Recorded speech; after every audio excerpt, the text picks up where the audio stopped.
program, which we are calling Integrated Training Program, is being launched with the approval of AICTE. And this will be in a 3+1+1 format, where the student will study for 3 years at HITAM and 2 years at one of the partners. This helps students to cut down on the cost rather than going for a complete undergrad program where they would be saving on being on our campus. We have built a green building institution in 2006, which is the first one of its kind in India, with the US silver rated. I think the return of this investment is very big because you will get both the Indian education as well as the Indian degree and American education as well as American degree.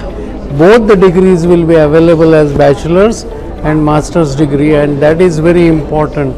Training program, as I said, is a leap in the educational opportunity, and that makes them easily accessible to the global technologies, global exposures, and with a lot of ease, with a lot of problems or difficulties. Our goal is to leverage the investments we are making in this program to continue to build capacity and improve outcomes for all students at HITAM, so that they will be highly sought after for employment on the global stage.